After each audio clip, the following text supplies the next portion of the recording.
The declaration arrived wrapped in ceremony, broadcast across 1,000 relay nodes and translated into 12 million tongues. To the emerging species known as humanity, the Galactic Concord proclaimed, "Your continued refusal to submit to Concord law constitutes an act of hostility, effective immediately. You are declared an enemy of the galaxy."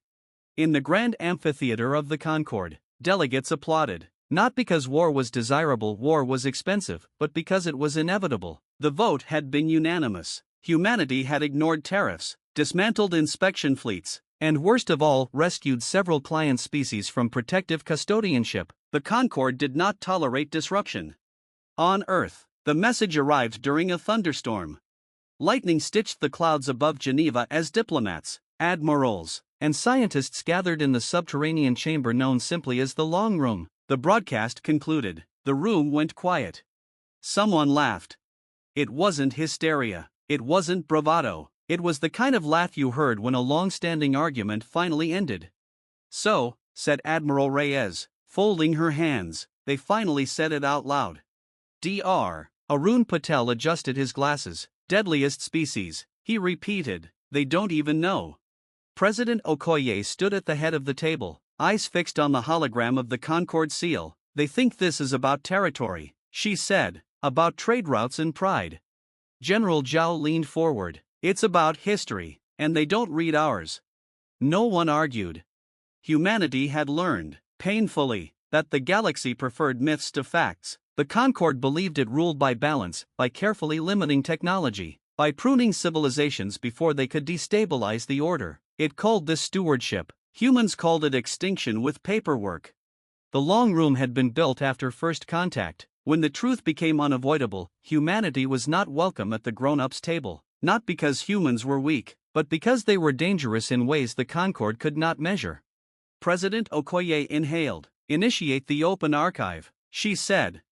A dozen lights flickered green.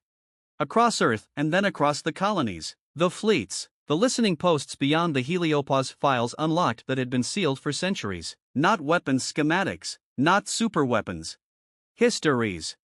On Concord worlds, analysts watched with mild curiosity as human channels lit up. They saw mobilization orders, shipyards igniting, fleets dispersing, all expected. What they did not understand was the pattern. Humans did not gather into a single armada. They scattered. They vanished into deep space, into nebulae and dark matter eddies the Concord avoided. They abandoned obvious targets and fortified nothing that could be easily mapped. Decentralized panic, a Concord strategist concluded. He was wrong. The first engagement occurred at the Caravel Gate, a massive ring that controlled transit into a resource-rich spiral arm. Concord doctrine was simple: demonstrate overwhelming force early, break morale, force surrender. They sent 20 capital ships and a screen of escorts. Only one human vessel appeared. It was small, ugly, asymmetrical. Its hull bore scars that suggested it had been repaired more times than it had been built. It did not broadcast identification. It did not maneuver aggressively. The Concord commander hesitated. "Hail them," she ordered. The human ship responded immediately. A single image filled the Concord flagship's bridge, a human face, older, eyes calm. "Congratulations," the human said, voice steady. "You just declared war on the galaxy's deadliest species." The Concord commander scoffed. "You are outmatched. Withdraw, and we may petition for leniency." The human nodded, as if acknowledging a reasonable point. "We know." Then the human ship powered down. Sensors flared. The Concord fleet advanced. Weapons charging. This would be quick, clean, a lesson. Space folded. Not collapsed, folded. The Caravel Gate vanished, not destroyed but displaced, wrapped around itself in higher dimensions and shunted somewhere no map recognized. The Concord fleet lost cohesion as local physics rebelled. Ships collided, shields failed, drives overloaded. The human ship was gone.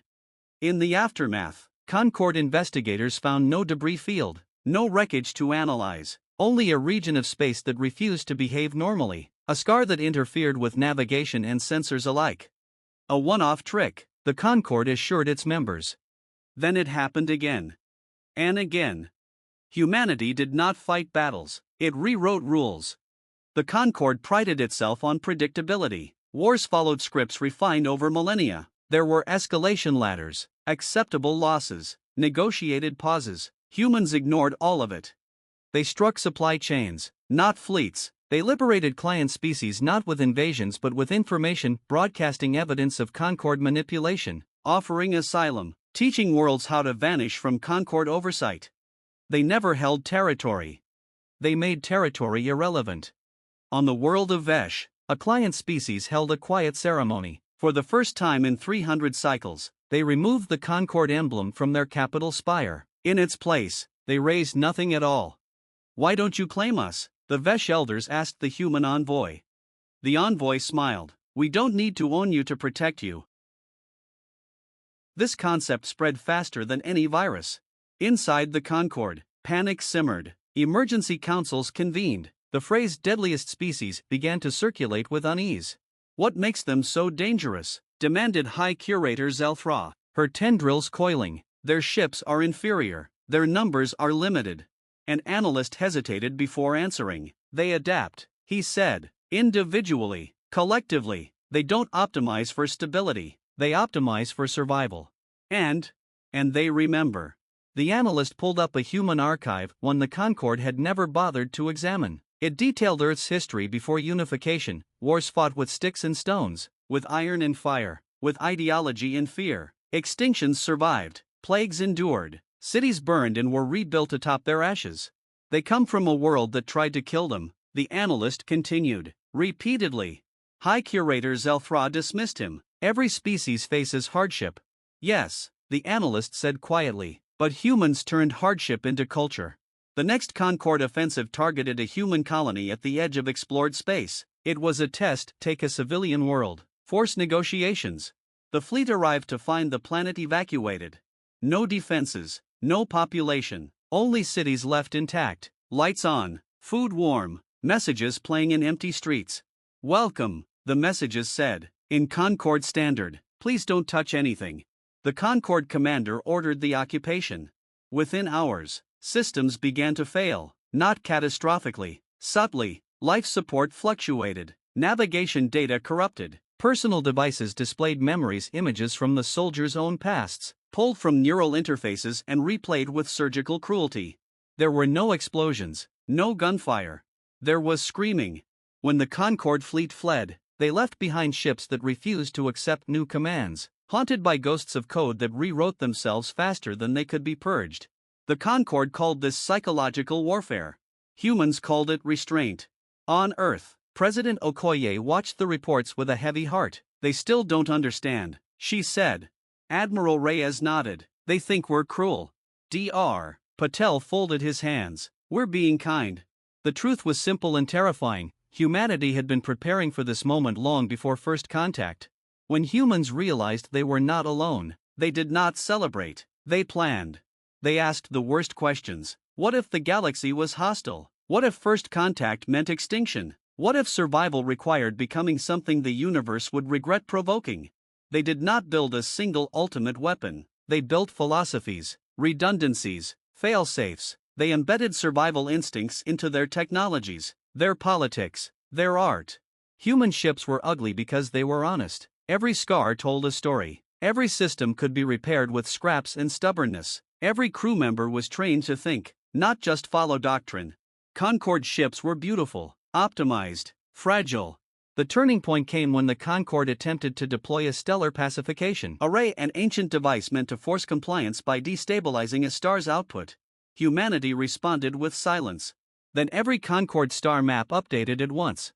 New data appeared, old assumptions collapsed. The galaxy the Concord thought it controlled was suddenly larger. Vast regions they believed empty were revealed to be threaded with human infrastructure, listening posts, caches, alliances with species the Concord had written off as insignificant.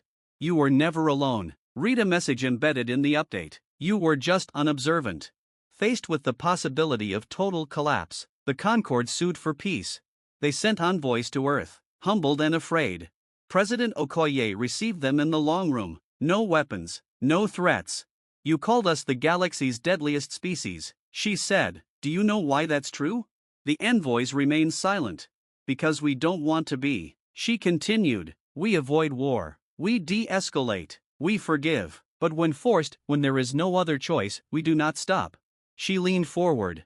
You tried to manage the galaxy by keeping everyone small, she said. We grow by helping others grow. That frightens you. One envoy gathered courage. What do you want? President Okoye smiled, and for the first time since the declaration, there was warmth in it. To be left alone, she said, and for you to stop calling extinction governance. The treaty that followed dismantled the Concord as it had existed for millennia. Power decentralized, client species gained autonomy, old guardians stepped aside or adapted. Humanity did not take control. They walked away. In the centuries that followed, new civilizations rose, inspired by a species that had refused to kneel or conquer. Historians would debate whether humanity truly was the galaxy's deadliest species. Most agreed on one thing. They were the last species anyone sane would ever choose to make an enemy. Because humans did not fight to win wars. They fought to make sure no one ever needed to fight them again.